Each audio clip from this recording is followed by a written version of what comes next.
The Indie Council is in session. Welcome. This is the place for the leading voices from across the industry to gather and talk news, titles, and everything indie. I am your temporary master of ceremonies, Michael James Towndrow. Joining the council today, one half of the Dark Pedestal, Janet Garcia. Hi, Janet. Hello. How are you? I'm good. It's not entirely true. I got the COVID vaccine and the flu shot in one go, and Ooh, Yeah. it can hit you. So It's a I'm cocktail, yeah. hydrating. you gotcha. Yeah, CVS texted me earlier. I was like, no, I'm not ready yet. That's the thing. That's why it took me so long, because I'd look at my calendar and I'm like, when can I afford to be like potentially knocked on my Yeah. ass? And it wasn't until like this kind of slow reentry week, I'm like, all right, now's the time to do it. So recovering from that, but good otherwise. And the always wholesome and badass Jenny Wyndham. Hi, Jenny. Hello. I feel like I'm slowly becoming human again after the holidays. Yeah, I'm like still slug a little bit, but that's okay. We're getting there. we're getting there. Yeah, full disclosure, it's currently 6:40 p.m. on a Wednesday. I've been up since 10 a.m. on a Tuesday, so it's gonna be an episode, y'all. Absolutely wild. Jill will save the day next week, but until then, sorry. You got us. You got us, suckers. Happy New Year, you bastards. Tonight, we are going to do a big old 2024 indie preview kind of thing. But first, of course, some unfortunate news broke right ahead of the holiday break, and even today as we came into the new year. The first one, Versus Evil, shuts down 3 days before Christmas. Taking this from Brendan Sinclair over on gamesindustry.biz. This was posted on December 22nd. Versus Evil announced its own closure on social media today. Quote, "Today is a sad day," the company said. "After 10 wonderful years, Versus Evil is shutting its doors. We loved bringing you the best indie games we could find and sharing so many happy memories with you all, our amazing community. From the bottom of our hearts, thank you for everything." And end quote.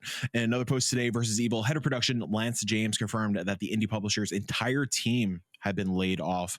Versus Evil was founded in 2013 and acquired by tinyBuild and its QA studio Red Cerberus in 2021.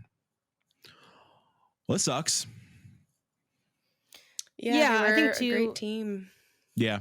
Mhm. You unfortunately see a lot of layoffs and cutbacks happen right before the turn of the year, in part because of how taxes work. But it ends up being like the worst combination because it's like the slowest time for pretty much most industries in terms of hiring and who's around. So, and then not to mention like the darkness of it being around like a time of year where many people are maybe trying to take some rest or spend time with family. So it's always particularly unfortunate when these land at this kind of time, because it's in many ways for the people it's affecting the worst possible time of the year for it to happen. So yeah, it really sucks. Yeah. Jenny, any thoughts? Yeah, I mean, pretty much what Janet said. I think it's one of the things that this really hit true to me, and seeing some of the other news that came out even over the holidays is that, we're not necessarily going to be done seeing these layoffs. And so I think when we move into 2024, just remembering that, the industry still is going through this phase where it's working out, like, just what it even is going to look like in the next year. So I think that's it's a reminder that we are still going to be seeing some of the aftermath of this like really vast growth that we had in early 2024 and maybe even later. I don't know. Yeah, and even going into the next story in a couple seconds, even today woke up to more layoff news, and we're hearing rumblings of even further things not like officially reported on yet. But before we leave the Versus Evil stuff, Brendan Sinclair also reported that tinyBuild had to pay $3.5 million in legal costs for settlement over Versus Evil's former owner, Stallproof. So I'm sure that didn't help. Obviously, that's a lot of change. Yeah, obviously we all have friends at Versus Evil, or formerly at Versus Evil, so our hearts go out to everyone. It is awful, especially 3 days before Christmas. Yeah. And then, today, taking this from Justin Carter over on Game Developer, 3D Realms and Slipgate may have been hit with more layoffs. More layoffs have fallen on developers Slipgate, Ironworks, and 3D Realms. X-Staff have confirmed on social media that they've all been let go as a part of mass layoffs. Quote, incredibly sad, another big axing of devs at Danish 3D Realms / Slipgates this morning, wrote 3D Realms founder Scott Miller. He added the studio's 2 upcoming projects, Core Decay and Combustion, are, quote, on hold. So yeah, another round of unfortunate layoffs. 3D Realms and Slipgate were acquired through Embracer earlier, 2021. So yeah, unfortunately, not totally unfamiliar news when it comes to Embracer. Yeah, again, awful. Yeah, we talked about this in prior episodes, so I don't want to like dive too heavily into it, but I think what really is striking me, and in some of the conversations I've had with folks over even the holidays, is how many people are now not coming back to the industry.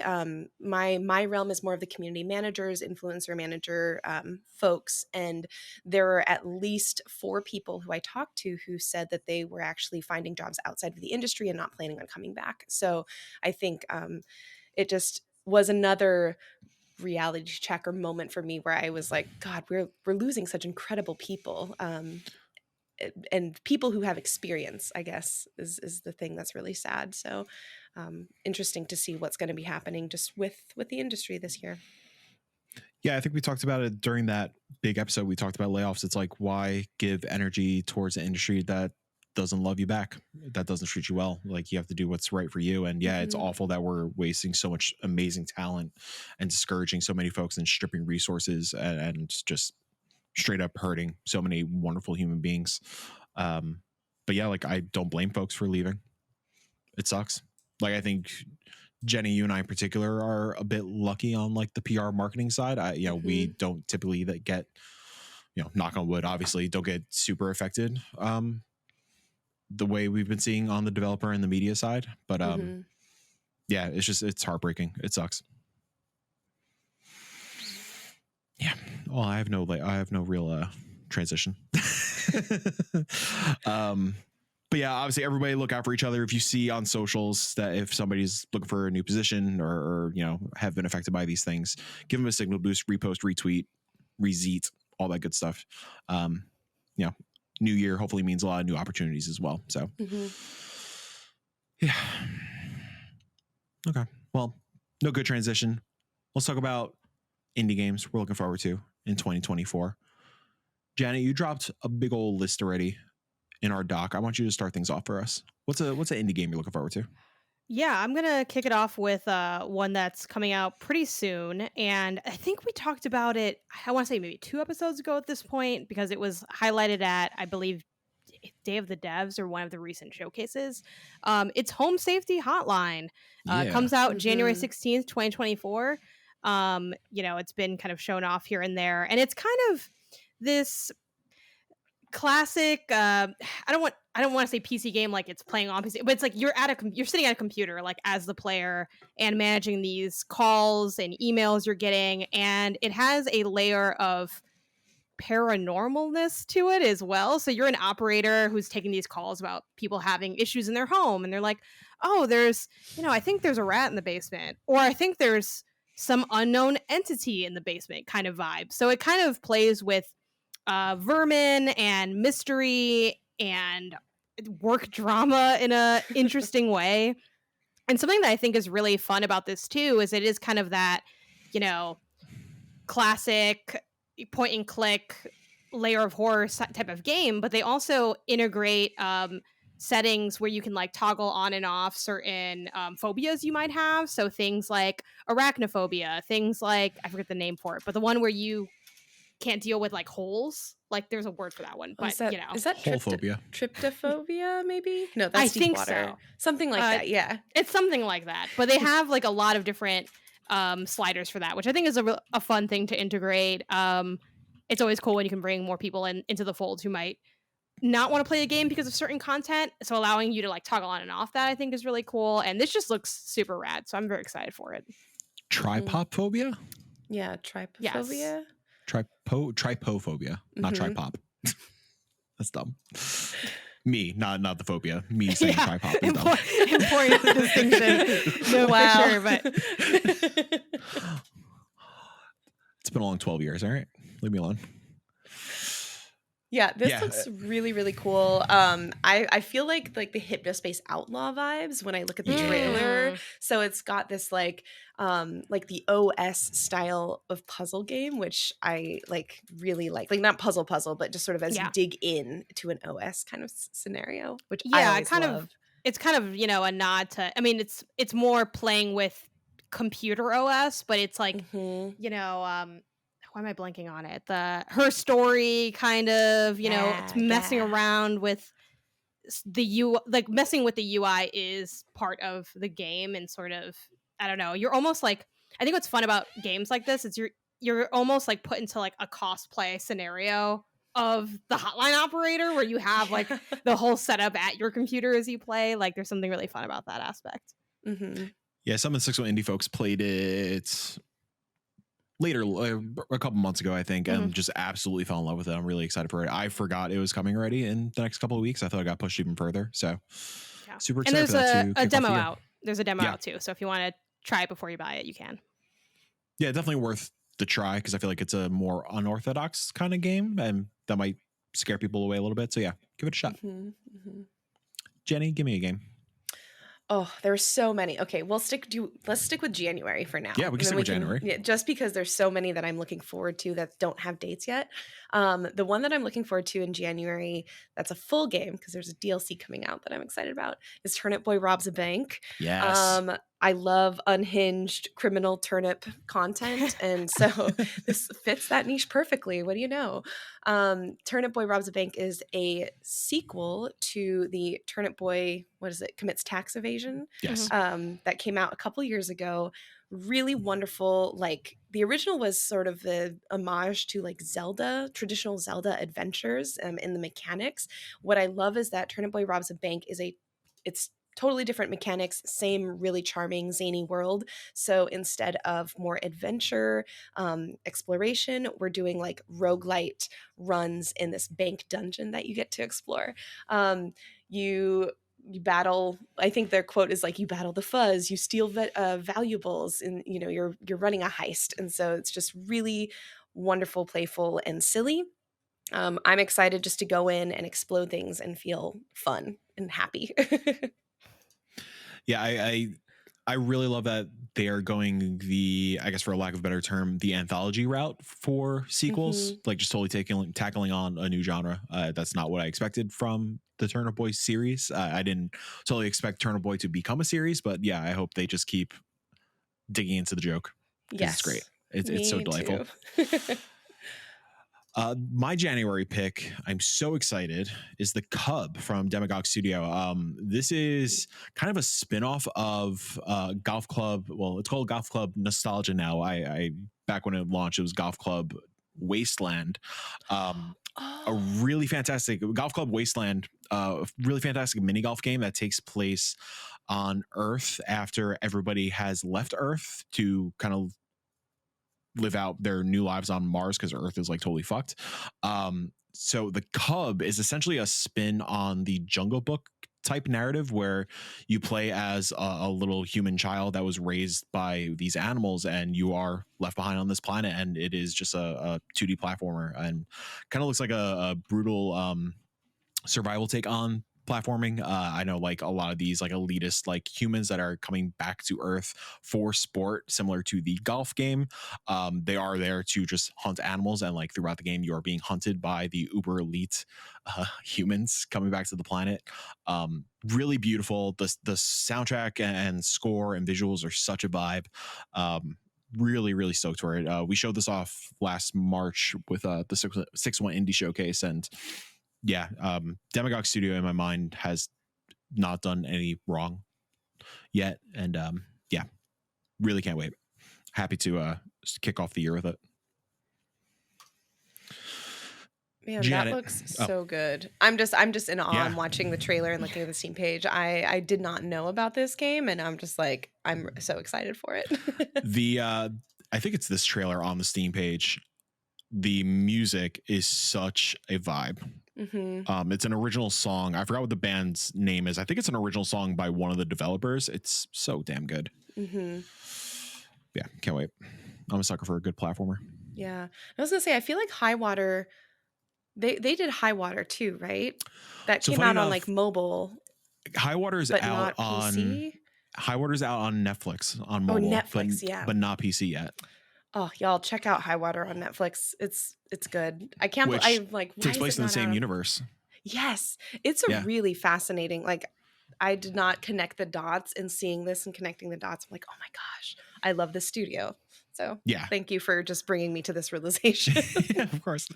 Yeah, and again, another cool I don't know, a way to handle a universe, like 3 totally different games and in rapid succession, just wholeheartedly unique takes on this one like dystopian world. It's hauntingly beautiful, and yeah, cannot wait. Jenny, you got another January one? I think I'm actually set on January. So if y'all want to hit up Wow. the last January titles, that there's definitely things coming out, but for things that I'm like really looking forward to, actually, I guess I'll give a shout out to Box's Lost Fragments.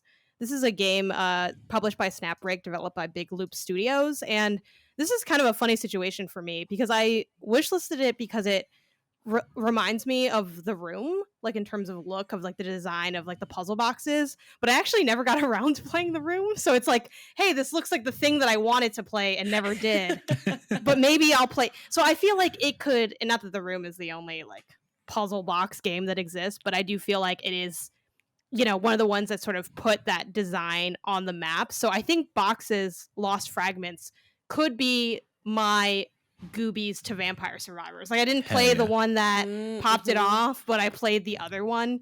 But yeah, essentially this is your first person perspective. You are going through a series of puzzle boxes that were designed for an unknown purpose. And then you're just sort of trying to like solve them out. And you play as like this legendary thief who's, messing around this grand mansion. So I just think I kind of get a kick out of like first person games that involve like, what if we made the turning of an object in Resident Evil like an entire gameplay mechanic by just making it a series of puzzle boxes? I think that's really fun. And something I just generally get a kick out of is the way video games allow for additional absurdity or complexity to things that could be real life puzzles. Because obviously if you've gone to like escape rooms or you've messed with, I love doing the I'm forgetting the name of it now. Exit. There's like these exit games. They're like little packs, and they're kind of like an escape room at home is the marketing pitch. So, you can do a lot of these things IRL, obviously, but I like how it kind of can lean into, things that get out of things like Escape Academy, where it's sort of, you can really run free with the types of puzzle boxes and the zaniness of it. So this just seems like a cool example of one of those. So we'll see if they end up pulling it off. It's slated for just generally January 2024. That'd probably be my last January, like top of the list title for me. I'm just fascinated watching this, I guess, trailer or just gameplay overview. If the entire game is this one box, I'm all in. Like legit. That would be such so an incredible feat. Like, oh my gosh. I love escape room box puzzle games, so I'm like all in on this one. But as an aside, I feel like we need Goobies to Vampire Survivors as like a category in next year's Council Awards. So we should just like bookmark that for later. For sure. Congratulations, Big Loop Studios. Yeah. You've already won. You already won. Yeah, it looks killer. Jill, do you want to did you write that last one or Jill? Not Jill, Jesus. Jenny, did you write that last one? Jill is with us always. Always. That's a candle I was trying to drink. Let me put that down. I wrote 2 more for January. One is one that I'm like more lightly interested in because I played the Steam demo during the Steam Next Fest, and that's Anomaly Agent. Yeah. This one was really interesting because it's not a game I typically would feel like is one that I'm interested in. It's side-scrolling combat, like pixel art with like sort of bloody pixels flying everywhere. And it's a cyberpunk story where you're like going through and finding anomalies and breaking them and like making choices to try and impact the world either for the better or, plunge it into further despair. Um, I really liked it because it gave me this sort of like almost old boy vibe that I didn't really realize. I was like, oh, this is kind of cool. And so Old Boy is like an old is it Korean, I guess, movie that came out long time Yeah, ago. I think Park Chan Woo, is that his name? The director? I will trust you on that one. I'm so bad I don't with think you should trust this brain right now. but it's just like a really cool sort of cyberpunk fighting, not like fighting game, but like combat based game. I thought it was a really interesting, just like Steam demo where I was diving in just to try it for 15 minutes and hop out. I ended up playing the whole demo, was super into it. The one that I'm a little bit more excited and perhaps like more on brand for me is not a full game, it's a DLC, but Eastward, which is an RPG, like pixel RPG that came out a few years ago. It's coming out with a DLC that's like a farming DLC, and I am super excited to get into it because I really enjoyed Eastward. It was this charming story about like it had the grumpy old man, sort of naive, cheerful young girl trope, and he's like trying to get her, to home safety, all the good things. And I thought it was such a charming story, and to see this world again in a new light, a new genre, I think is going to be really fun, and I can't wait. And I know a lot of people, the discourse in the cozy sphere. There's a couple of discourses, but right now one of the things is like we're so tired of farming games. I'm not personally, if it's done well. I'm picky about my farming games, but if it's done well, I am not tired of farming games. And so I'm hoping that this really sticks the landing and provides some really, like, I guess, substantial like content and gameplay in that realm. And it looks beautiful. So I'm excited to see it. Do you know offhand if you need to like have finished Eastward to get into this? I don't know. I feel like perhaps because just based on the story in the original, I feel like you would have maybe had to, but I'm not entirely sure. So I kind of hope not, just for like people who maybe haven't finished it, they don't get locked out of the content, but I don't know. It does say, okay, here on the Steam page, it says this is a large DLC for Eastward with a brand new story and all new farming game mode. And it just says the base game is required. So yeah, I don't know. I'll be playing it, so I'll let you know when I find out. Yeah, sure thing. Yeah, as somebody who just went through over 1,000 games and vetted submissions, and there was plenty of farming games in that batch. I could definitely understand the discourse, but there are some developers really doing some interesting things in the genre still. Like, sure, the cookie cutter kind of things. Like, you have to do something a little more special to stand out from the crowd in the genre, because it is quite the flooded genre. But there's some cool stuff in the pipeline. Stay tuned. March 20th, maybe you'll see one or two of them. Hey. But yeah, we're at that point where you have to have like a unique spin on a crowded genre like farming sim or Metroidvanias or roguelikes. Yeah, this could maybe be a whole, like, I wonder if anyone would be interested in like genre breakdown episodes, because I think farming sims and farming games are really, really compelling, but they are also a really difficult type of game to do well. And I think when people see them, they underestimate, or developers tend to underestimate the amount of content they need to make a farming sim feel really lived in and like worthwhile to a player.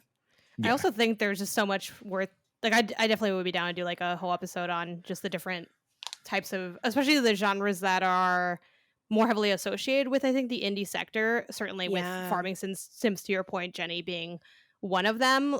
Like, there's so much nuance in farming sims, though, and I'm kind of still a farming sim novice, admittedly. Like, I've only played a couple, but there's like a lot to talk about and unpack, and a lot of like important design conversations to be had. And I feel like people that aren't as into the genre are just like, I don't know, and then you fish, and I'm like, yeah, but like, how do you fish? How does it get tracked? Is there something with like? There's so much to talk about, and I think I in opposition of the discourse, I get a little tired when people are like, oh, another. It's like, yeah, but like they can be different, and they can be, worth appearing. Sure, it can be a little played, but that's true of a lot of genres, and I feel like farming sims was like the only one really thrown under the bus, and I'm like, oh, You know, like there's a lot of things that are well-worn ground Yep. that I feel like get away with being repeated a lot, and like no one Yep. seems to mind. And then there's farming sims, and they're like, "Oh, I don't want to have I cows." can So go have a ahead whole then. conversation.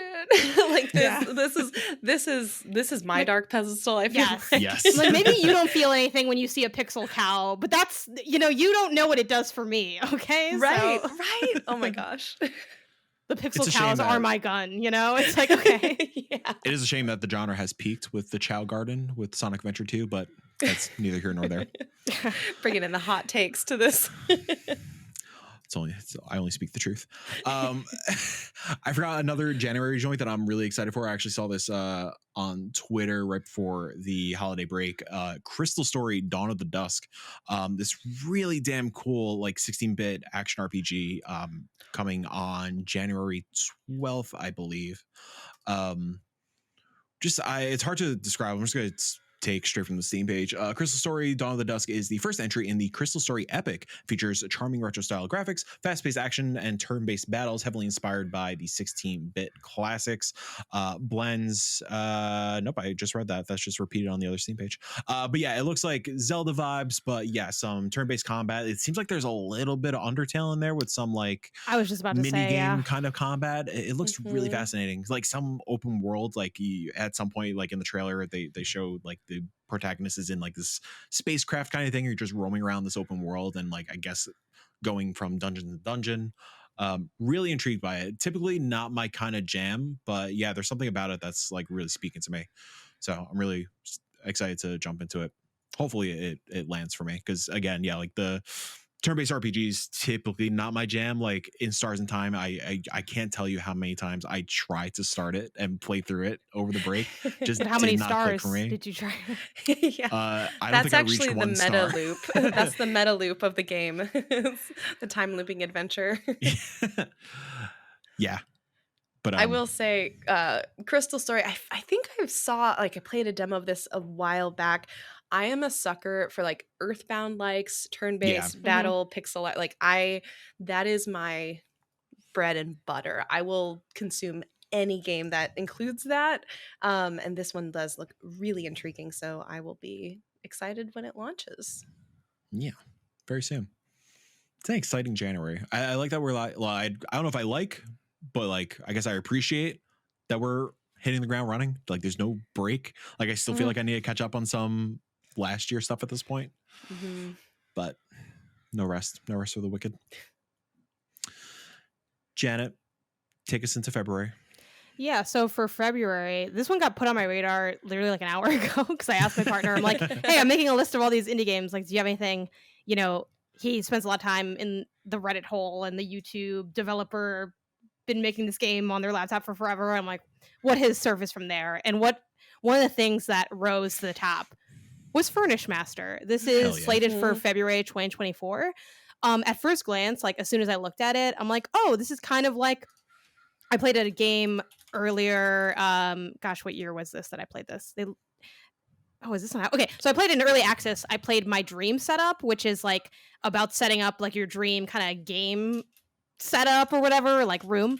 And this is playing with some of those ideas where it is like you have that kind of isometric perspective, tiny room spaces, and you're, organizing, but this is like everything. It's like commercial houses, apartments. But what really got me is as I was looking through the Steam page, and the art looks great and this, that, and the third, but they have a story mode where you're going to be in the town, buying places, furnishing them, investing in properties, like gaining stuff to fill your mansion. I think take the capitalism aside and just ignore it and just focus on how chairs are nice, right? Like, am I going to be like, can you be evil in this? I hope not. I think it's just a nice game about like chairs, but it has a story mode and it has like challenges and puzzles related to things, which I'm really intrigued what their approach is going to be because my only real experience with furniture-based puzzles is probably really unpacking, which is like very light on the puzzles as well. So I'll be curious to see what does that look like and how do they like make it work? Like what are the unique challenges? Like I'm intrigued by that, and I'm also someone that is dealing with a reoccurring obsession of like if I can't beat a game, I don't really want to play it because like there's too many things to play. So I love that this kind of has a bit of the hey, you can go in and just hang out, but also if you want to have that carrot on the stick because you share my affliction, you can have that. And I'm like, oh, I love when people give into my affliction. So that's Furnish Master. It looks cool. It looks cozy. And I like that there's a through line that you can pursue if you desire. Mm-hmm. I love when people share my affliction is my favorite box quote. Yeah. For the credit sickos out there, you know? Yeah, it looks like just like turn off my brain, put a couch in the corner. Yeah, I'm all Hell about yeah. that. I'm super into that. Mm-hmm. Jenny, you can't really talk about the next one that we have listed here, right? Nope, because I am associated with it. I'm excited about it, but but that's pretty much it. Well, All I'll hey, say. Pacific Drive and Ultros, two of my most anticipated games of February. Me and Jill gushed over Ultros last week. Really sick Metroidvania. I still cannot stop thinking about it. I was really upset when my Steam little pop-up came up that I didn't have access anymore. I'm really hungry to play more and dive into that world and see what the hell is going on. And yeah, Janet, if you want to talk about Pacific Drive a little bit. Yeah, sure. Pacific Drive, I trust this on the list as well. It's the it's called, well, it's like, so it is funny having Jenny here where it's like Jenny can't really talk about it, but it's like Jenny's like, I know you read the email. Okay, I'm like, all right. It's it's a road like game where you are traveling around the Pacific Northwest and you're coming across different environmental anomalies, scavenging resources. You're in your station wagon, and part of the alleged shtick of the game is going to be sort of almost the relationship you form with the car as you're kind of, you know, going through it with the car and you're like, you know, messing around with pieces. And there's supposed to also be like this interesting narrative element that you can kind of stumble across as you pick up, not necessarily notes, but maybe like radio recordings and things like that. But yeah, that's Pacific Drive. It comes out February 22nd. Yeah, I am interested, I think, in the full build of it. Admittedly, I played the preview and I wasn't that taken by it, mostly just because I haven't. I feel like the narrative hook didn't really present itself in that a smaller slice. So I'm still interested in what that looks like because the moment to moment experience of being with the anomalies, which I think it was a hands off preview actually. So I should clarify that was like a year ago or something. But to me, the most interesting thing is what that narrative piece is going to be. So I want to see that come through, and I like hadn't yet in that early bit, and I'm like, okay, cool. Like I can touch this a few times at PAX, but I'm gonna wait for the full build to pop and see how it hits. But Mike, I don't know if there's anything you want to add about Pacific Drive. Cars, weird alien things, I think. Yeah. Cool. Also, I love just watching it's like Stranger Jenny Things, but you're in a car. Yeah, watching Jenny through this interaction, like I could see her screaming through her eyes. I'm just like, oh man, I'm not trying to react to anything. I'm just like, I'm letting you do your thing. I do have a funny story about when we attempted to play Pacific Drive at PAX. I'm scared. East, I think it was last year. Kyle was going to play it on behalf of 6-1 Indie, and it was like during the media preview hour, and he sat down. It was him and a buddy of ours, Luke Lewis, from Lukewarm Games. As soon as Kyle sat down and hit start, the entire booth shut down. So we did not get to play it. No. They just lost power and couldn't get it back until like it's an one of the hour anomalies. after like doors opening. Yeah, that's what that would, yeah. It was a very immersive demo. Yeah. It's So, the anomalies, right? That's it. So 10 out of 10. I will say, just send me all your good energy in February when I have 2 games launching. Dude. Basically back to back. So yeah. I knock on wood. So far I have no clients trying to launch in February. I currently have 5 clients in Next Fest. But oh at my least gosh. but at least they're not trying to launch. Yeah, February's a nightmare. I did forget a January game I wanted to mention. Go Mecha Ball, speaking of Next Fest. I played this at Next Fest last October, I think. This is a super rare original from Whale Peak Games. It is a twin stick shooter where he plays a little ball boy in a mech, and you are ping-ponging around and you're just shooting little robots and stuff. It is the most like engaging top-down action game I've played in such a long time. Like I was ready, like playing the demo, I was just like every time I died, just ready to do another run, another run. Okay, I'm at the boss. Damn, boss got me with like half health.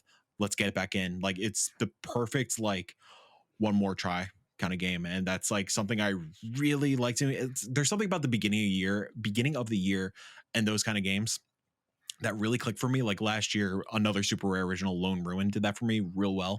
Just another die and try again arcade experience. And yeah, Go Mecha Ball is super fun. I'm really excited to dig into it at the end of the month. That is a busy January. That's a busy January. I know. I'm also grabbing the February calendar because there's a lot in February. Oh my gosh.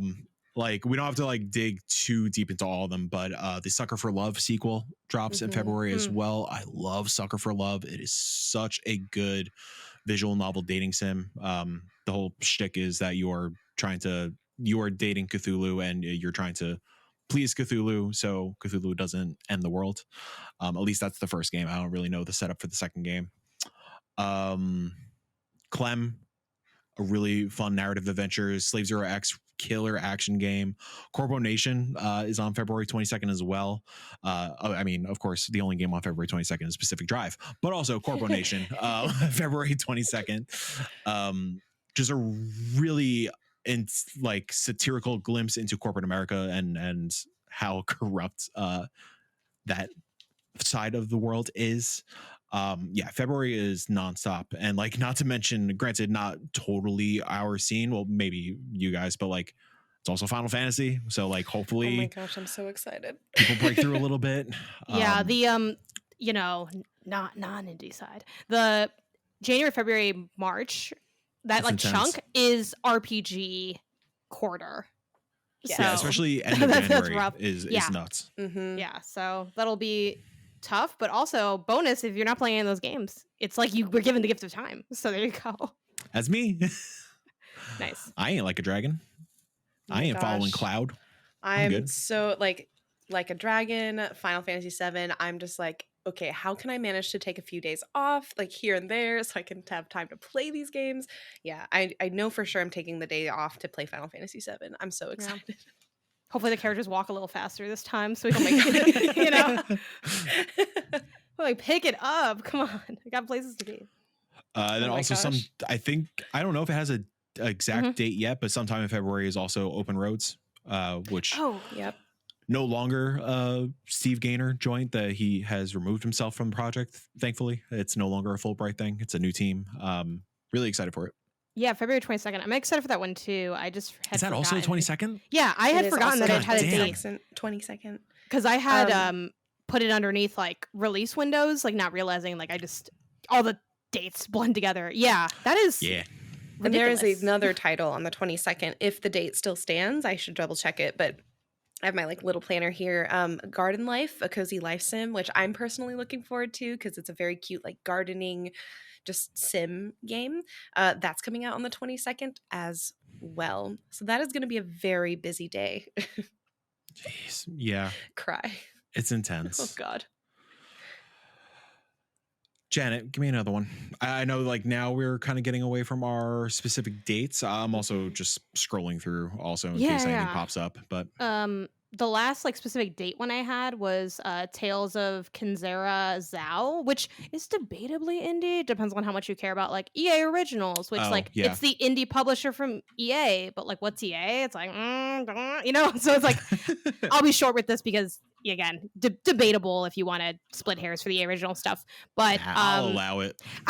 because like so, and then okay, I guess just for the conversation too, in case people aren't aware, EA Originals is within EA. They have like a side kind of publishing vertical called EA Originals, and the sort of tagline of it is from their website is EA Originals exists to deliver unique and memorable gaming experience to our players from the best independent studios. But again, of course, you can be like, well, since it's under EA, you know.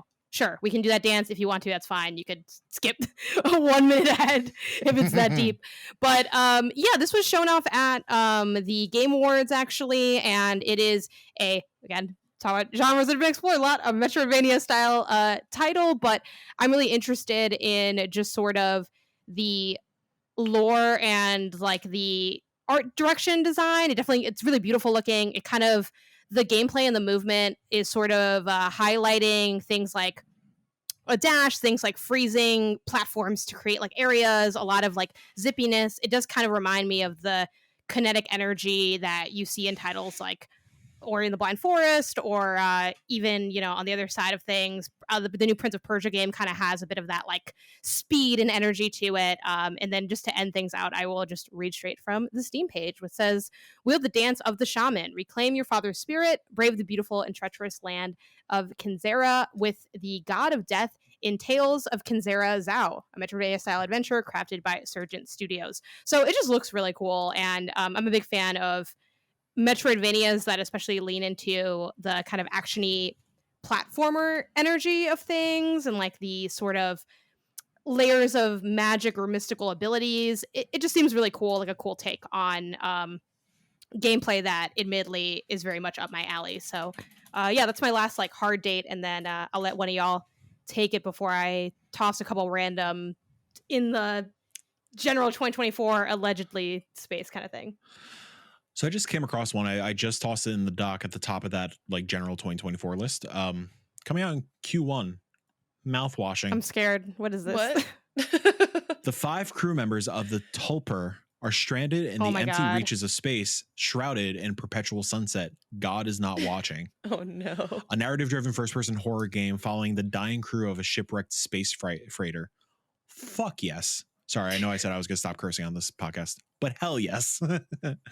I love me a good crunchy horror game, and there's a lot coming out this year. Like there's this and Hollow Body and a lot of things that Dread XP shows in their horror showcases and the PS1 horror demo disc community as well. But yeah, this looks awesome. Indie horror is where it's at, and it's gonna be a good year for it. I can't wait. Also, just a rad name. So they have a mature content description. This is definitely not a game for kids. And the line that I am just like, wait, what? Is it says slightly less cum this time. Sorry. What? Sorry. I am intrigued, I will say. I was gonna say, did they do anything else? But no. How Fish is Made. What's How Fish is Made? Oh, I think I heard of that one, are actually. Sardines trustworthy? Are you? Do you want to be? Came out January 2022. Looks like he plays a little fish. Yeah, I think I heard good things about that, but I don't remember anything about it. I just remember I have heard of it before. This looks so gross. When you first just like said it was called Mouthwashing, and I like was skimming the video, I thought you were gonna be like really tiny, but inside someone's mouth, like a power simulator inside someone's mouth. Oh my god, I would love to play that game. Where you're power washing people's teeth. That'd be incredible. But yeah, I mean, some of this energy is evocative of what's that puppet game that you liked? Oh yeah, My Friendly Neighborhood. Yeah, like seeing there's a character named Polly or Polly, and they're like a moose, like a messed up looking moose with like yeah. Yeah. He kind of looks like a tree. That. He kind of looks like, what's that Pokemon that has the tree? Like it's like a tree. And it's kinda Sudowoodo. like, yeah, it's like if Sudowoodo was a messed up. What is the deer? What kind of animal am I looking at here? Anyway, look at the Steam page. I don't know. Like none of this makes donkey, sense. I think in audio. deer. Yeah, Like, there's it's a visceral scene in this place. I don't know what I'm looking at here. But I don't know. I want to say I'm excited to see more. I don't really play a lot of these type of games, but I haven't really tried them ever. So I don't know. There is something evocatively disturbing about a lot of your picks, Mike. I appreciate you bringing them to the table. Janet, we're gonna make you a believer this year. You're gonna be a grunge horror sicko by the end of 2024. I feel like I'm not that far off because No. despite being, maybe it's because I'm always scared. That like the scariness, it's like this is like how I feel every day. You know what I mean? Like maybe that's what it is. Yeah. Because like this is familiar. This is home. yeah, somehow I do have this dream of making what I call a mundane horror game where you play and it's scary, but it's actually just regular stuff's happening. Like someone jump scares you and they're like, "Oh, sorry, you didn't hear me come in." It's like that's what my life feels like. And I wanna create that in a game so people know what it's like to be afraid all the time of nothing. Yeah. Oh my gosh. That is also literally me. Like I will be sitting at home. Sam will like walk past me and Yeah. I will scream because I'm just like, Exactly. I live here. I'm like, yeah, but like the way you appeared, I know. I can't. Why are you walking like that? I'm absolutely playing this fish game tonight. Full circle, free. It is free, and full Yep. circle. If you scroll all the way to the bottom above the mature content description, Oh no. trypophobia inducing imagery warning. Yeah, it is. Full Okay. circle. Look at that. Okay. You know, they say Um, trypophobia is the new farming sim in the indie community. Oh. It's true. I'll throw another grunge horror thing out there Yeah. just because we're in the talking point of it. Yeah. Butcher's Creek, if you guys want to look that up. One of my favorite, probably my favorite Xbox 360 game or that generation of consoles is Condemned Criminal Origins. And what Butcher's Creek is a spiritual successor to that style of first-person horror game. Just like remote, dark, dreary, like straight up melee combat, really brutal, like murder mystery kind of vibes. Yeah, Butcher's Creek is trying to bring it back, and I'm very excited. Ooh. This is from the creator of Dusk, the one of the New Blood folks, David. It looks great. This is kind of like a passion project for a while, and he abandoned it for a bit because there was like some tech issues, and he wanted to like finish work on Dusk and some other projects. But then he tweeted out about it like in the middle of last year, and the response was huge. And he was like, "Okay, I'll give it another go." So it's coming out this year. Can't wait for my fucked up little psyche to indulge in this. There's some wild stuff, and then when you start going into like the other games related titles, like it gets I wild. know. There's some wild things here. Yeah, Steam is dark, and I'm all about it. Yeah, there's the Butcher's Creek, like the recent announcements and events. There's a thing that says Squirrel Stapler, and the Yeah. title just says God is coming. Yeah. It's like what's happening? Yeah, I don't know. I like seeing these though. I'm gonna dip into one of these. Please do. I'm gonna figure it out. Yeah, you're gonna become a grunge horror sicko Yeah, by I'm gonna by unearth something June. that I can't put back. So Yeah, look like forward to that. we're gonna link up at like PAX West or SGF, and Janet's gonna be a like black eyeliner, spiked Yeah. vest, Yeah, I'm like, have you heard of chokers. the demented mushroom? And it's like some weird PlayStation 2 style Yeah, horror cooking game or something. that's where it's at. Jenny, you have something lighter? I'm like, have you heard of Squirrel Stapler? Yeah. No. A little. Well, I'll ease us. This is still a darker game, but one that it's Q1 2024. I'm really excited about it. It's called Nine Souls. It's by Red Candle Games, known Yes. for devotion and detention, just like really solid horror titles. And so I'm really intrigued because this is a team that is known for horror. They're making a platformer style game, and the combat is based on like kind of deflecting the attacks that are coming for you. So I think it's a really interesting move from just what they've previously made, which is not this kind of action combat oriented game at all. And the art is beautiful. It's 2D, very stylized, animated, like cartoon sort of style art, but it's like grim. It's dark. There is blood. The story is also, I think, going to be quite grim. Basically, you are on like a vengeful quest against the Nine Souls. And I played the demo, and I remember there was like more blood than I thought there was going to be, and something that I was like, oh, this is so pretty. Also, some like unexpected surprises once you get like underground a little bit. Like Yes. it seems like it's gonna take a interesting narrative take. Yes, I think it's going to be it's going to be one of those to watch. I think this is one of my more anticipated titles of the year. Same.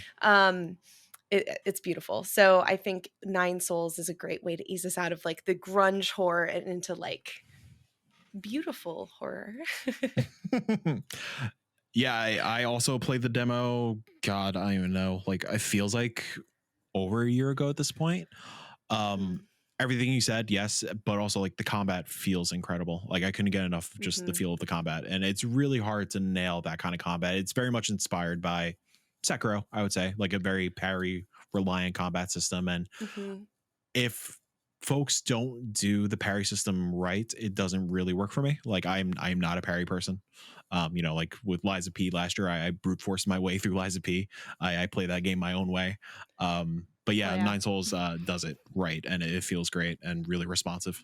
And I think it's going to be one to watch this year.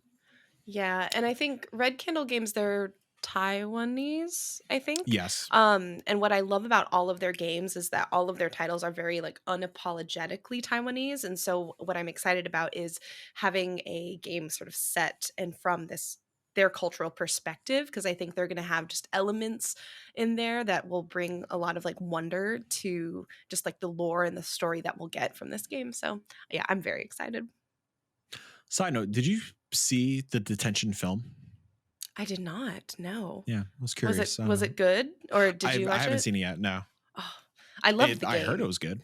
The game was outstanding. So if it's anything yeah. like the game, I would be down to watch it for sure. It was weird. It came out when I was still working at the nonprofit film center, and I saw that we were getting a film called Detention, like it was opening next week or whatever. I was like, oh, that's interesting, and this plot sounds really similar. And yeah, it turns out it was a video game adaptation, and one of the more not spoken about ones, but apparently it's very damn good. I gotta watch it one of these days. Yeah. Speaking of Sekiro, Soulsy kind of stuff, Q1, another Crab's Treasure.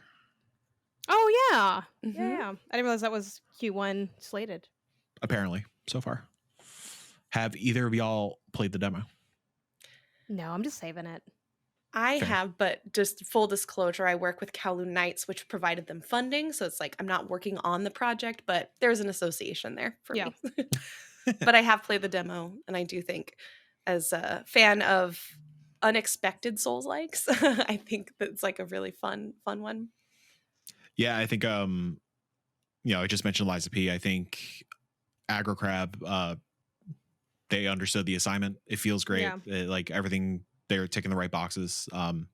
It's very hard to nail the genre that if you are not from software. And yeah, when I played that demo, I quickly fell in love with it. I'm really excited to dig into more. I think too, one thing that appeals to me, just kind of looking at it from the outside in, because I'm like, I'm just gonna wait to play it, is you don't get a lot of Souls because stuff that isn't just scary looking. Mhm. Like, Yeah.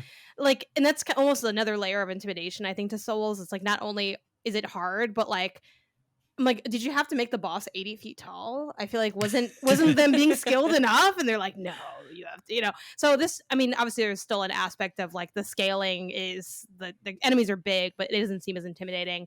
And I like the different like difficulty kind of things they have, which is something that a lot of Souls games don't do. Like the solution of you just have a big gun, you can just shoot everything. It's Like fantastic. I think every game should have the option to just like have a giant gun and just shoot your way through Yeah. it. Like even visual novel, screw it. It's just like the story's done. Tear a hole through the whole thing. Why not? My favorite piece of indie game lore is behind that gun. That is the gun from Squirrel with a Gun, and it is signed by the squirrel. Mhm. Oh my god, that's good. Yep. It's really great. I remember somebody called them out on TikTok about that. It was like, oh, that just looks like the Squirrel with the gun. And they're like, yeah, it is. It's signed. Here you go. It's great. That's so funny. Janet, you got another one? Yeah, I have a bunch of just release window ones. I Yeah. think I'll start off with Botany Manor. I think just because I think Okay, I've mentioned yeah. it before. I played it at one of the PAXs. They all blend together, and I really liked my time with it a lot. It is developed by Balloon Studios and published by Wythorn Games. It is a puzzle game where you're a retired botanist who's like revisiting this manor and kind of trying to like relearn what you know about botany, which like suspension of disbelief. Let's just go in. It's like, oh, I'm this great botanist, but also I'm like, what is a rose? Like, whatever, right? You're going through the area and you're sort of solving these very like light environmental puzzles. And I like its approach to puzzle solving is very much exploring the environment to gather information. I mentioned Escape Academy earlier in this episode, and if you played Escape Academy and remember the its own botany section, it's kind of like that. Maybe not quite at that level of like how enticing it is, but it really reminded me of like, what if we made that a whole its own game? So like, it's things like you read like a notebook and it mentions where you need to get the seeds from, and then you look at the container of all the seeds and it's like, okay, this one I need the seed from France, and then you kind of solve the things that way. Or it says like, how do you get this one plant to grow? And you like go to the other room to grab like the candle that like lights the thing. So that's sort of the gameplay loop. And I like the art a lot too. It kind of has this like soft sort of, it has that approach where they pick spots to be detailed and spots not to be. So like the garden ends up looking like, the outer garden is very like almost like impressionist style painting, like broad strokes, not a lot of detail, but kind of this nice feeling of stepping into almost like a painting-esque environment. I've been looking forward to it since I did that preview. So allegedly Q2 2024. I hope it's there because I'm excited to play it. Yeah. Jenny? We'll keep going with like sort of the nicer, sort of cozier games. Ete is coming out Nice. Yeah. Q1 2024. I'm so excited for this one. Let me see. I should have brought up so I can say who it's published by and developed by. It's published and developed by Impossible. And there's a free demo on Steam if you want to give it a try. Basically, this is Power Wash Simulator in reverse. Instead of like washing gunk off of things, you are given this sort of blank, almost completely white with like light, faint painted lines, and you are watercoloring in the world around you. And so I think the story itself is you are a person, an artist spending the summer in France, and you have this apartment studio that you're staying in, and you're just going around the city finding inspiration and creating pieces. I love the different ways that they have you engage with the world and feel like you're creating. So if you want to just vibe and just like color in the world, you can just walk around. You collect like little watercolor bubbles, and that gives you the energy and the different colors so that you can color the world around you. But you also have requests that you get from people around this little French village. So people will say, like, oh, I want this painting that evokes this emotion or that contains these specific items. And based on your exploring, you will have collected those sources of inspiration to create paintings, kind of in like I don't know, like an old school blend of Mario Paint meets like a very Photoshop light kind of app that you get, where it's like you go to the canvas and you can create your own little mini masterpieces. And it's really intuitive and fun. And I found myself just lost in the demo and wanting more. And I cannot wait for the full game to come out. It's just so peaceful. So yeah, Ete. Yeah, I really like that one too. I played it at Summer Game Fest. I think mechanically too, another comparison point I had was the Unfinished Swan, but it's Yeah. not nearly as like, oh my god, I can't see anything in front of me, because the Unfinished Swan is very much like you're painting to understand the world. Ete is more like the world just isn't colored in yet, and you are filling it in, almost like Mm. first person chicory in a sense. Yeah. And yeah, it's really quite lovely. I liked almost everything about it. My only light beef was, I think there's like a little bit, you mentioned like the energy, like the push and pull of like having enough energy or paint to like do Mhm. the things was a little much at times. And I think maybe the walking maybe felt a little bit weird. But everything else Yes. I really loved about it. Just the concept that you described and the ways you can get creative with the painting. I also feel like when you're making the portraits for fun, it also kind of reminded me of, even though I never finished the game because I kind of just fell off of it, but the scrapbooking mechanic of Season was my favorite part of that game. And when you go to just create something for fun or your own canvas, that it kind of reminded me of Season, where it's like you can manipulate the things you gain to be creative with how you like make a masterpiece or work. But yeah, this was a really fun one to play. Yeah, I agree. The movement, I think in the demo that I played, I felt like it wasn't, it was a little, I can't remember if it was slow or I felt like I got stuck in kind of funky places, but I remember also feeling a little bit like with the movement. What I'm interested to see is with that push and pull of the paint energy, they seem to have kind of a very light progression tree almost, or like Yeah. something like that. So I'm curious to see how, as that expands, maybe it feels better. And it's just like at the beginning, it just feels like, because it's the beginning. But yeah, I agree. I did feel a little bit of that.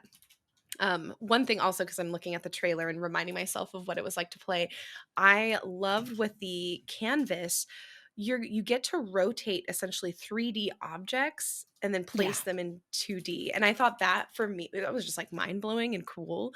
And I spent a lot of time like rotating things and seeing the ways we could create perspective using that. I just thought it was so fun. Yeah, I really like that too. Like I remember I played it with my colleague Sarah Prozorski. We were there on behalf of MinMax. So we made the MinMax logo with like two what do they call them? They're like those steel beams. Like we got like orange steel beams and like rotated them to like make the arrows. And yeah, like that's kind of what I was talking about with like where it felt like that scrapbooking aspect. Yeah, like it was just like a nice, lovely little time in the town. Like I really enjoyed my time with Ete overall. I have not played it yet. I'm very excited to play it. Speaking of delightful, lovingly, painterly worlds, I'm scared. y'all know about Holston? No, I don't think I Holston from Sanka. Oh yes, I do. I do know this. Wait, yes. Psychological survival horror game set in an eerie, isolated 90s Polish town consumed by an ominous presence. The cool thing about Holston, it is when you're walking around and venturing around the Polish world. That's a weird way to say that, but I'll stick with it. The Polish world. It is a top-down isometric kind of viewpoint, but as soon as you go into combat, like aim down the sights, it turns into over-the-shoulder third-person shooter, and this is one of those games that like I don't understand how it video games, because it's so seamless in going from isometric top-down to over-the-shoulder combat, and I just don't understand how it works, especially from I think a solo developer. This has been a long time coming, and yeah, probably one of my most anticipated games of the year. Definitely one of my most anticipated horror games of the year for sure.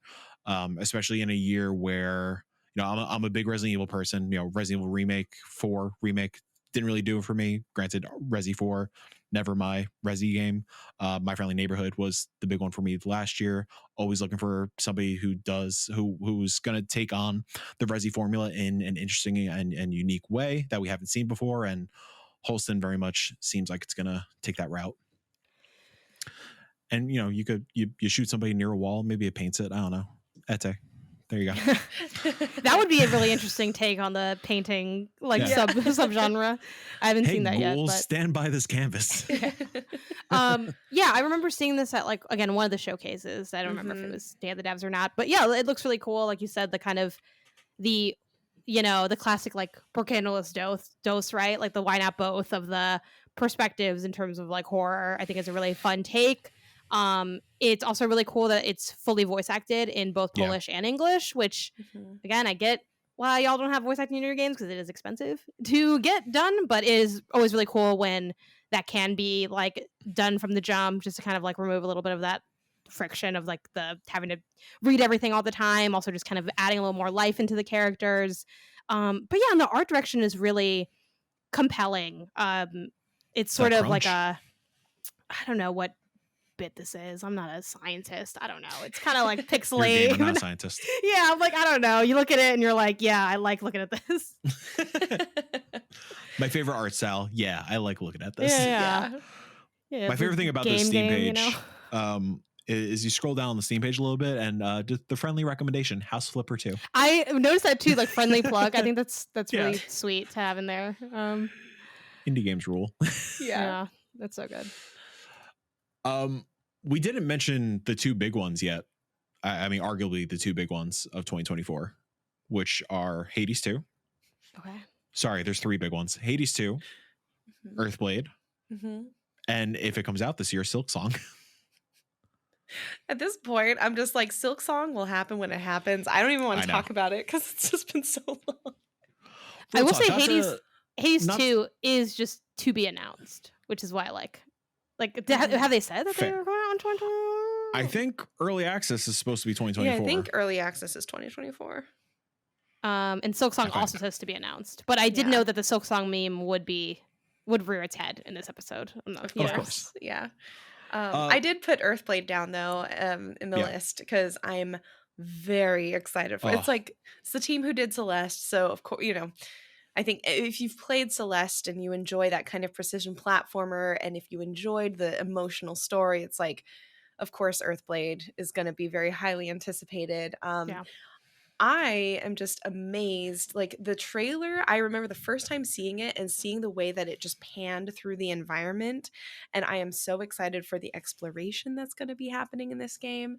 It looks beautiful. And the portrait art style is one of those, again, it's like, I don't know what it is, but I like it.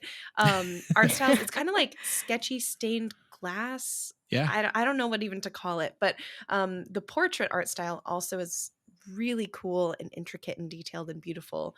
And it kind of weirdly reminds me of Hades in a weird way. Yeah, I don't know if I you can see get it. that vibe, but I get it. But yeah, I can't wait. I don't even really know what it's about necessarily. I have kind of Honestly, like stayed light and away doesn't from matter. their story description. Yeah. I'm just excited to just dive in and see what they want us to play. It is bonkers, just like taking a step back and like really reflecting on the trajectory of that studio, like starting with Mhm. Towerfall, going into Celeste, and now this. It's like, oh, like they're with every project now really swinging for the fences. Like that studio could easily have done Towerfall 2 and like these really sick like multiplayer platform games, but you know, like following up Towerfall with arguably the best platformer of all time, and now whatever Earthblade really is going to be. Because yeah, I'm with you, Jenny. I didn't really like. Again, like I jokingly sort of said it, but like it kind of doesn't matter what Earthblade is about and what the setup Yeah. is, because you know whatever they are crafting, it's going to be incredible, and I don't really need to dig into more. But yeah, it's just really really wild to see like what that studio is doing. Yeah, I'm intrigued because the way that they're framing it on their Steam page, at least, instead of saying just like action platformer, they use the phrase in this explore action platformer. So I'm really Mm. curious to see when we get a little bit more what sort of other verbs and like how do they expect us to like play and like what are they wanting us to do? Because this isn't just an action platformer to them. They like added that word very specifically. So I'm really curious to see sort of how they'll maybe subvert some expectations potentially. Yeah, that also stuck out to me. That and the fact that even though now we're just analyzing the Steam description, but Yeah. again, they wrote that very specifically, you know, like with intention. So I think it is worth taking an additional glance at. But the fact that it's challenging combat and not necessarily just like a challenging game. So I'll be interested to see what that combat looks like, what kind of makes it unique or difficult, because it is sort of that at a glance, you know, again, sort of that Ori setup where it's like, okay, there's like different enemies on screen. So it's not going to be probably like I'm going head to head for one singularly difficult battle unless it's a boss. So I'm wondering like what would that moment to moment combat look like? The movement does look a little slower than I expected, especially coming off of Celeste. So I do think they're leaning into like I don't think this game is going to feel like Celeste. That being said, I am very excited for it because when you make Celeste, you could make trash on a show day one because it's like I want to see it. You know, you've earned that much. You know, and again, it's not like it's completely different in the sense that it's a Metroidvania or kind of in a similar like the structure has that verticality that you know from like titles like Celeste. So, but yeah, the exploration did stick out to me too. I am looking forward to the ways that might be especially fun or intriguing, and that maybe being like the secret sauce of what Earthblade offers. But yeah, I'm looking forward to this one as well. It was also on my list. Yeah.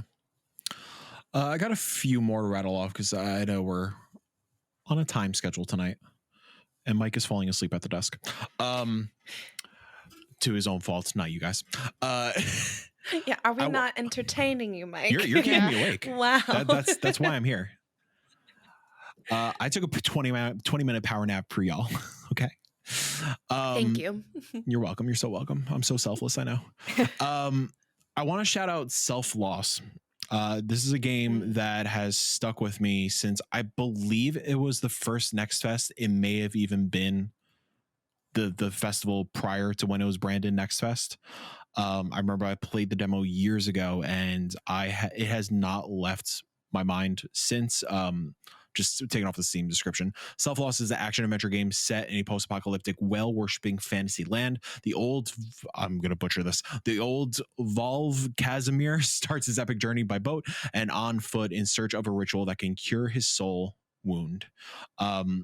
Really wonderful action adventure game where you're this like old man traveling around in a boat, and you are coming across these creatures who are being riddled by this disease or are coming to terms with death, and it's very similar to the vibe I got is very Spiritfarer, yeah, where you're really trying to cure their souls and like have them at peace with whatever is causing them harm, whether it is spiritually, mentally, physically. The demo I played, I remember, and granted, this was like 4 years ago at this point. You come across an owl who is missing their child, and they give you a feather to help try to find their child, and you're going off on this quest to try to find this baby owl, and you find the corpse of the baby owl, and you have to go back and like help the mother like come to terms with that loss. It is brutal. I remember streaming that demo, and like I was just bawling on stream. It's something really special. Right now it is coming soon on the Steam page. Hopefully it is this year. It's definitely one of those things that have been cooking for quite some time now. But yeah, definitely has been on my list for quite some time. So we'll see. The art style and color palette are so muted and beautiful. I'm like just looking at it. I remember seeing this. I think we had it in like a Wholesome Direct or something, and I or maybe we just featured it on our page. I forget, but I think what's interesting is I didn't expect it to have like some of the combat and the sort of more scary, not scary, but like there are some sort of monstrous creatures in this too, which I think are also really interesting and add that like extra sauce to maybe a formula that we might be kind of familiar with too. So that's pretty cool. Yeah, maybe not as far as this, but definitely Bramble vibes a little bit. Where it is like this beautiful painterly world, but there are clearly dark undertones. I think Bramble is a little more obvious with its horror and darkness, whereas this seems to be a little more subtle. But yeah, similar kind of vibe, I would say. And the last one I'll shout out, and I'll pass it to you guys for last calls. Another one, I went hands on with this at my first ever game event as media. So this was Play NYC 2018, 2019. Originally, this game was called Totem, but it's been renamed Totemic.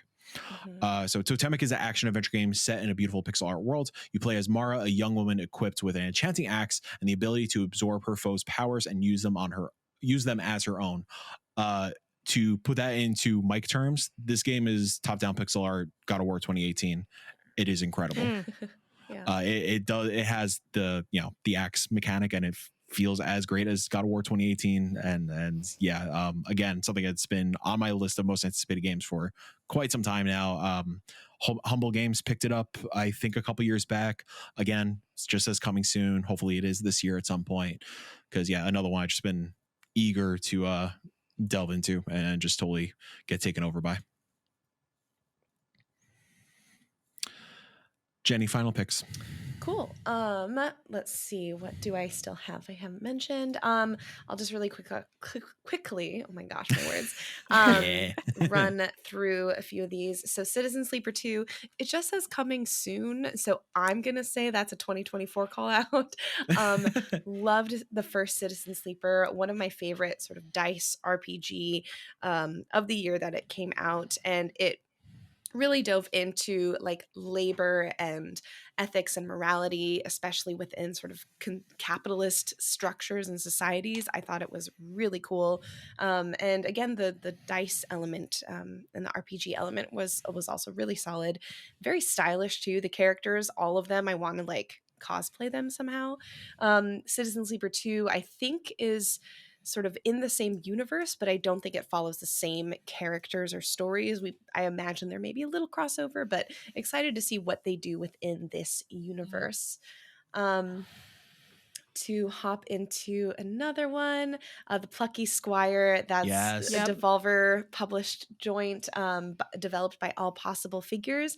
This one is just looks absolutely joyful. It's about 2D characters in a storybook that learn about the 3D world outside of their book. And I, as a kid, always found that kind of like books come to life, Page Master style. Like that's always a personal favorite sort of trope of mine. So seeing the ways that we'll be able to play that and do this adventure, I think is going to be really joyful and fun and charming. again, another video game. I don't understand how it video games. Yeah, it's just beautiful. Like it's just so fun and seamless when you see that transition. Yeah, like I'll never forget that first trailer where it does that transition and just like my jaw completely dropped on the floor, like literally. Yeah, it's so wonderfully surprising. And I think especially with indies, when you get those like surprise moments like that is just I treasure that. It's just so much fun. And let's see. I'm sure there's more because I'm like skimming through our list. Oh my God, now. there's so it's many. pretty hefty. I will end my probably my most anticipated game for 2024 besides like maybe Final Fantasy VII Rebirth is Fields of Mystria. I am like to talk about farming sims. This is one that I am like the Thanos of farming sims. Oh my gosh. I'm hoping, and I'm like trying not to let my expectations kind of run too wild with this, but Fields of Mystria kind of harkens back to a lot of the classic farming sim mechanics. It looks like, at least I haven't gotten any hands-on time with it. I don't know if there has been any hands-on time really. The pixel art is beautiful. It kind of feels SNES style, and it takes me back to when I played Harvest Moon back as a kid. But what I love is that with this pixel art style, they've taken on 90s anime vibes. And so it's combining basically the two things that made my childhood, like anime and Harvest Moon. I'm very excited. All of the characters look really hot, which is a big requirement for me personally. Of course, has to be. And I'm excited to see the way that this team is going to take on this genre. And I'm stoked. I'm so excited. And I think like Coral Island and Fields of Mystria were sort of my two. And Coral Island, I think, has been an absolute joy to play. So I'm really hoping Fields is the same. It looks beautiful. It's like pastel-y and wonderful. And yeah. It's by NPC Studio. Fields of Mystria, like full disclosure, like I'm colleagues with Sarah Prozorski and friends with Sarah, and she's the social media and marketing manager. So I'm sort of like mostly rescinded from being like, I'm just gonna leave that one alone. But I will say it looks really good. But obviously, like, you know, I'm like, oh, you're on the I'm on the Twitter page. I'm like, you know, for the culture. But even that aside, I think it has a lot of layered mechanics to it that I think could really pay off. And you know, it's funny that you mentioned like the characters being hot, because Sarah has mentioned like with running like the socials, she's like, if I'm looking to get engagement, I just post one of our hot characters and people are thirsting so bad for these pixel art people and everyone's hot and it's awesome. Yes. And it's been, you know, for me, I'm definitely like, you know, I'm a fan of Sarah, so I'm like a fan of her work running that, and I'm kind of just stepping back otherwise, but also sort of on my list, as well as Pluggy Squire, of course, that you had mentioned. I just wanted to add about Pluggy Squire, the thing that really stands out to me is the Tinykin energy of Pluggy Squire. Because I love being a small character in a big world, and I love that when you step into the room, you're just like this little guy who's like little actually doing big things. Yeah, exactly. and I like the not Link's Awakening, the Minish Cap kind of vibes I get from it, of the idea of sort of like a world within a world. Spoilers for Minish Cap, a game that came out a million years ago, but I only played it last year, so you know, there you go. There's Minish and they're tiny. Jana, what are your final picks? My final picks are, I'm going to start with Dewdrop Dynasty, a game that I found out about also like 2 hours ago from Isaiah. This is, again, you know, Metroidvanias. It's the farming sim of that you didn't know it was, because there's a lot of Metroidvanias. But this is another one. You're running, dashing, and crawling your way around. You're a little like bee guy. And what I like about the look of this is I'm a fan of when traversal takes a little bit of a different angle, and while this definitely has been done, this idea of like jumping and like you shoot a gun down to propel yourself, I mean that kind of was like Gunbrella stick in a way. Like I just am a fan of that. Like I think it's just fun when you have different ways to sort of maneuver around. It almost feels like some of the platforming and movement of it is sort of reminiscent of Downwell to me, but obviously you can go up in this game as well. So, and I think the art is kind of just like this like very minimalist pixel art style. It just looks really charming and cool. So that's Dewdrop Dynasty. Releases for 2024. Developer is Good Chris, published by Farith Studio. I feel like I didn't say any of those right, but there we are. Close enough. You'll get there. Looking at this trailer for Dewdrop, first off, this looks incredible. I love that. Yeah, you mentioned minimalistic art style, but like it's minimalistic with purpose, if that makes Yeah. sense. Like it's really detailed. And I do want to shout out this trailer on the Steam page at like 29 seconds. This Ocarina of Time ass menu. I am all about that. Yeah. More games need to take Ocarina of Time menus. And it has just like a lot of cool, like the thing that stood out to me, like glancing at the trailer, because again, I barely saw this game today, is it has a lot of like dope details. Like, I talked about earlier being a fan of that, like jump in the air and you do that dash movement. Yeah. In this game, I don't know if it's like off the jump or maybe it's something you like level up or something. The dash appears as like a multicolored wave where you see like multiple of yourselves kind of zooping across. And it just has like a lot of really charming and cool animation like that. But yeah, this came across Isaiah, who like gave me the rec of it, his radar, because the person making it, he watches their like YouTube development stuff of them like making the game. So they've been, working on it for quite some time, and it looks really cool. Some other quick ones, I'll be especially brief because I feel like we've talked about these because they were in that recent round of trailers and showcases. We have Duck Detective: The Secret Salami, which So excited. best game of the year 2024 for name, at least. Probably. Like, that's a good title. Yeah, it is a detective game where you're a duck. I guess you're looking for something. I don't know. Right? Like, it's got this sort of visual novel layers in terms of the dialogue. It also has this fun art style that kind of almost has like that Paper Mario look to it, where they have those like thick white outlines around the characters. But I'm a fan of just kind of narrative mystery games, and this seems to be one of those with like a bit of, I don't know, quirky charm to it, with just like the little animal characters that you're walking around talking to. And then my last so real quick, Happy Broccoli Games, friends of the show, delightful human beings. Yeah. The last two I'll give a quick nod to. Again, have already talked about them before. Trash Goblin. It just seems cool. Yeah. You're like a trash goblin, right? You have a shop of wares. No other explanation. It says it That's all you all. need. Honestly, Trash Goblin and Duck Detective: The Secret Salami. Big fan of Same games genre. where you just know the name. Okay, I know what I'm doing immediately. Yeah. But yeah, you're collecting wares and sort of being a shopkeeper. I've been getting really into this sort of hyper specific sim genre, but like with a twist of fantasy, I guess. Like things like, the potion crafts, like hey, it's really zoomed in on what you're doing, but we give a lot of detail to the mechanics within that daily job fantasy grind kind of thing, or fantasy job rather.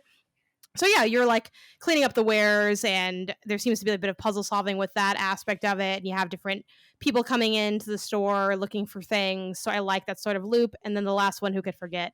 Crypt Master is, of course, also slated for 2024. Again, talked about that a bunch. It's a dungeon crawler, super intensive, black and white. But the fun shtick to it is sort of a typing and like guessing word game, where the typing's more about just executing it, not necessarily like the speed of doing it. And kind of the main mechanic is sort of guessing what the word is when you encounter like, a chest opens up and you have to play like almost 20 questions, but it's like 5 questions instead with the Crypt Master to like regain your memory. So there's almost a little bit of like Wordle energy to it, where the letters and you're guessing the word. And yeah, I thought it was really compelling. I love word games. I love typing. So that's totally up my alley. But again, a lot of other titles on I think everyone's list as well, but those are my final shout outs for things that I'm looking forward to. We were on break. We didn't get to talk about the tweet Oh, yeah. from Crypt Master. The Crypt Master Yeah, listens. oh my gosh. Shout out to you, Crypt Master. Yeah, fan of the show. Full Fan of the disclosure. show. Love you. Sorry for shit talking. Oh man, but yeah, they had on the account like sent Mike a more personalized message because a threat. it wasn't We can call it a threat. It's personalized fine. enough. Very personal. Very personal. But yeah, big fan of Crypt Master. Real quick, I think it's worth ending on one specific game. I forgot I wrote it down here and just totally blanked.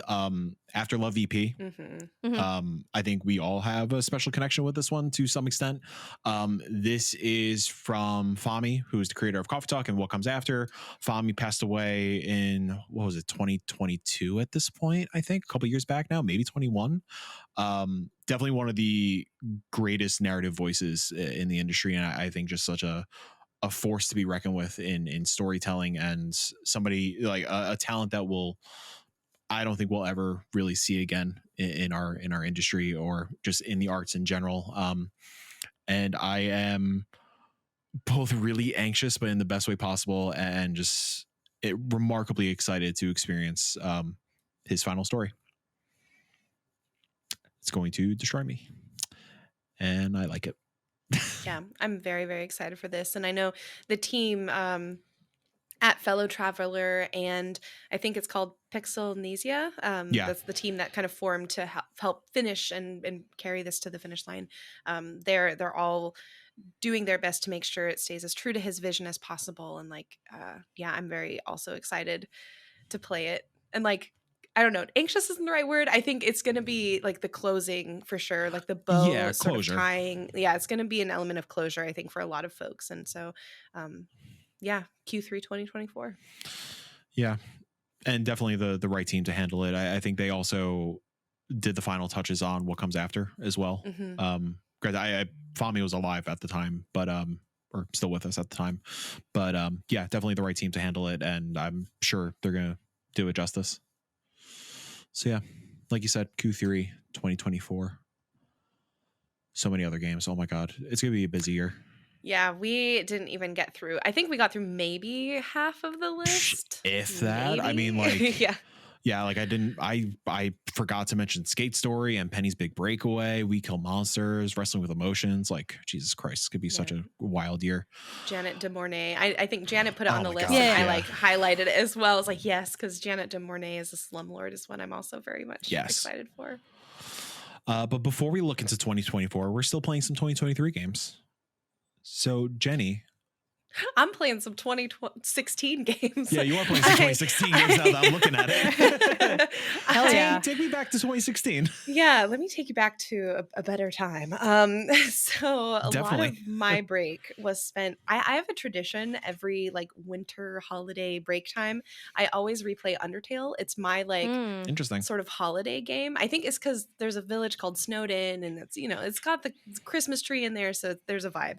So I replay it every year. And I love that game very dearly. It holds a special place in my heart, and I do the pacifist run every time. So there's nothing new for me, really. But yeah, it's I can't do anything else. So I played Undertale. It was a joy as always. For Geeks and Grounds, which is like my video game book club, basically, we're playing One Shot together this month, and so I started One Shot. This is my second time playing it, so I'm kind of like eschewing the whole One Shot premise that the game is built on, but excited because I'm playing it on Switch, so it's going to be feeling a little bit different. One Shot, for those who haven't experienced it, I think it came out actually in 2016, and it's a game about a little cattish human, I don't know, named Nico, who is in charge of the sun, and the sun is like in this little bulb, and in charge of restoring this world that's decaying and breaking down and rotting, and has to get to the sun, or the sun to a tower, so it can restore the world. The premise is you have one shot to play this game, and I won't say too much. It's one of those where I think it's much better to go in with minimal expectation or knowledge of what's going to happen in the story. But what I love is a game about acceptance and loss, and sort of how you as a player interact with your fictional worlds. It's like, what kind of relationships do you build with these characters that you play as a player of video games? So it kind of gets into that fourth Wall-E zone that I really like. And so I recommend it if you haven't played it. And I tried out the demo for The Night is Grey, which is a game that's actually coming out soon. January 4th, I think. Tomorrow? Jesus. Yes, tomorrow as of this recording. So this is a really interesting one. I actually didn't finish the demo yet. I like started it, and then I got distracted because my cat is still taking a lot of meds, so I had to do that, and then I didn't hop back in. But what I played so far, very traditional point and click adventure, feels pretty polished and smooth. I would say the animation is really beautiful. Like, I found myself just kind of staring because it feels like you're playing an animated film or cartoon or something.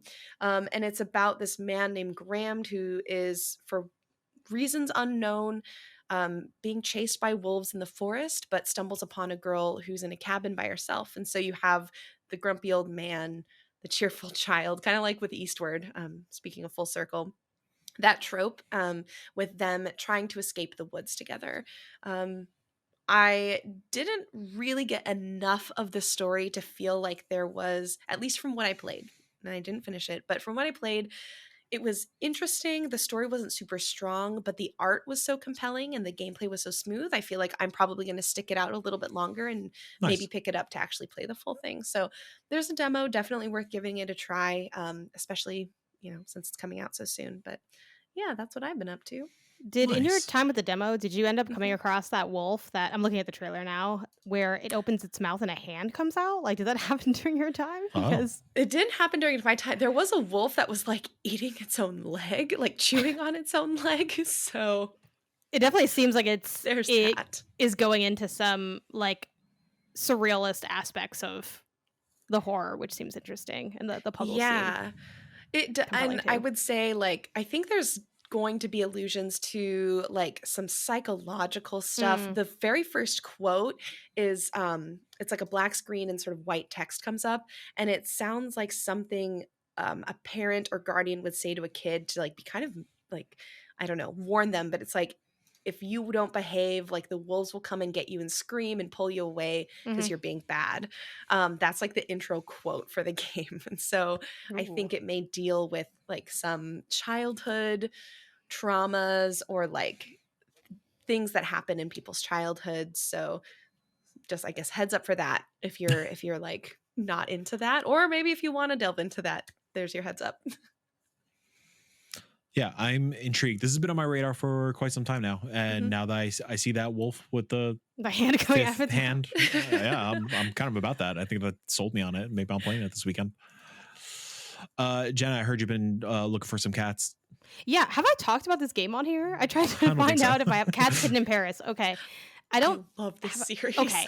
Yes, I discovered this while I was I think just searching on Steam for like hidden puzzle games. Like I love the like I Spy type video games. Again, kind of going back to my escape room comparisons. I think what's fun about I Spy video games, because you could just like get an I Spy book, is that because of the digital interactivity layer, it can allow for just like extra, detail, like zooming in and zooming out, or like playing with things hidden in the environment. So I feel like there's different angles that, the video game version of this very traditional game can take.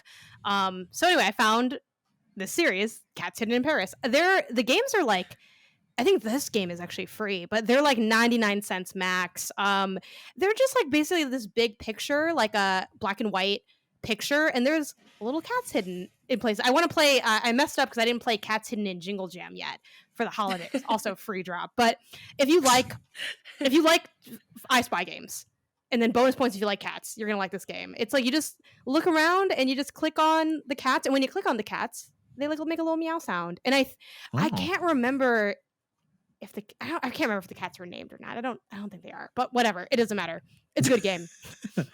Like, Yeah, and it's there pretty are- challenging to like find the cats. Like, I haven't finished it Mhm. because there's like 100 I think hidden in Paris, and I'm deep in Paris right now, and I'm like missing like 13 cats, and it's challenging. Like, I was down to my last couple of cats. I asked Isaiah to help me, and he really couldn't help me. So I'm just alone in Paris looking for these cats. So if you like this kind of game, again, as Jenny alluded to, it's a series. So apparently the cats can hide anywhere. There's cats in Maple Hollow. There's cats all in over. there's cats in Bali and Italy and China. They have World also. There's a bundle of Yeah, them. they're Anyway, about to be around the world. It's wild. yeah. So genuinely, it's so fun, and like I love a hidden game and I love cats. So I was like, boom, we're done. Stop selling. You've sold. Yeah, there's 5 currently out, and then there's 4 coming out in 2024. Yeah. So your Amazing. 24 hours. Yeah. There's Do your just thing. all these cats. You Yeah. just got to find them all. Yeah. It's a good. So many time. cats, so little time. But yeah, it's Cats Hidden in Paris, and it's made and developed by Travelin' Cats. So there you go. Of course, I'm going to take a dark turn to end things. You reminded me that before the break, I played Let's Find Larry, which made it into my favorite games of the year list. Are y'all familiar with Let's Find Larry? No, I don't think so. I, Well, I'm well, just Janet. like waiting. I'm I just feel like waiting. so what's the thing? Like Larry doesn't have any limbs, and you're looking for his arm. I What's going on know. here? No, you're just, it's, you know, Dying it's, in a it's a, spaceship. Oh wait, like, you tagged me in this. Yes, I remember. I did Yes, tag you in this. yes. And it was funny because Uh, I saw it organically on my For You page, and I went to the comments yeah, to be like, airport content, of course. this is a me game. And then I saw that you like had tagged me. So it was such a funny moment to be like, oh yeah, you're totally right to tag me because I ran straight to the comments. Yeah, so Let's Find Larry, itch.io joint that dropped, I think sometime in November, like a $3 like half hour experience. It's essentially cats hidden in Paris and around the world, and you know, you are you know, top down isometric kind of thing. You're just trying to find this guy named Larry. He's an old friend, and you just gotta find him in a crowd. And you know, sometimes he has a maniacal face expression on his face. No. Sometimes there's these shadowy figures on the rooftops that are watching. Sometimes you go into like dark areas of the city. Sometimes you go into seedy clubs.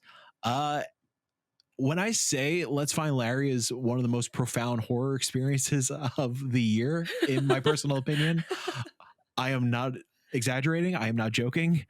Let's Find Larry is the most invigorating half hour of 2023 for me.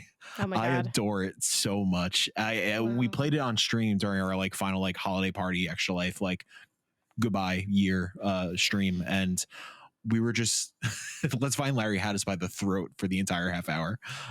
Highly recommend taking the half hour and jumping into it. It's $3 on itch. Fantastic if you like cats in Paris. This looks amazing. I will It's check it out honestly incredible. and tell you if it's the same as Cats and Bears. I will say, just from a like a gameplay aspect, I feel like it's, which Mike, you're the one that played it, so feel free to embellish Yeah, and correct please. me if I'm wrong. But it seems like it's kind of its take on it is that magnification glass Yeah. zoom that you're kind of restricted to / using to aid in your search.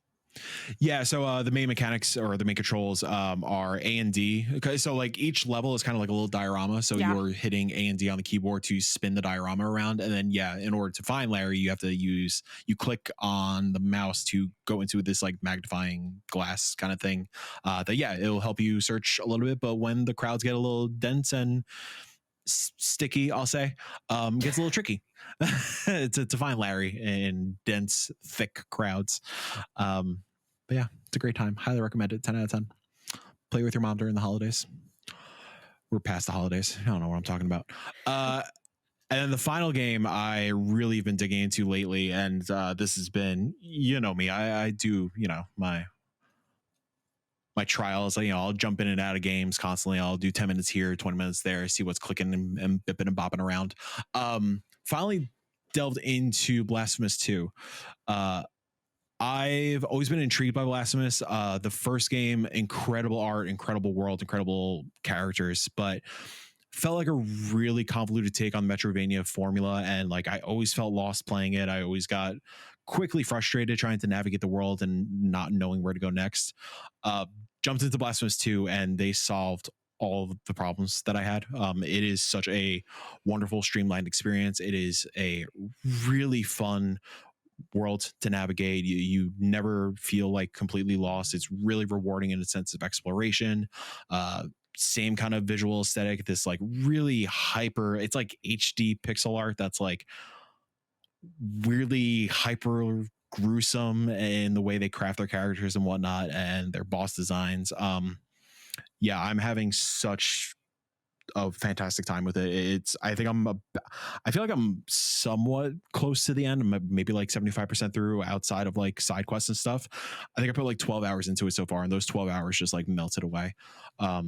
And like I referring to, you know, calling back to a couple episodes ago and earlier in the show, like genuinely, I've been looking for something to scratch the Ultros itch until Ultros comes out, and Blasphemous 2 is doing that for me at the moment. So I'm really excited to wrap it up probably sometime this weekend. Definitely one of my favorites of the year that snuck in at the last minute. It's a great time. But let's find Larry. Please, let's find Larry. Please play it. Is that the Goobies of this year? Yes, the honorary Larry Award of 2024. Yeah. All right, y'all. Well, that's the end of this week's Council. Thank you for joining us. You can find the show on Spotify, Apple Podcasts, Google, and Indie Council has its own socials. Where, Janet? It is Indie Council _ on Twitter, and it's, I think, just Indie Council everywhere else. But I really should just add. Sick. I should just add this to the doc because every time it's never been in the doc, but every time it gets tossed to me, and I like never know. Like I never really know, but it's out there. It's in the ether. Yeah. You'll find it. The session is closed. Go play some indies.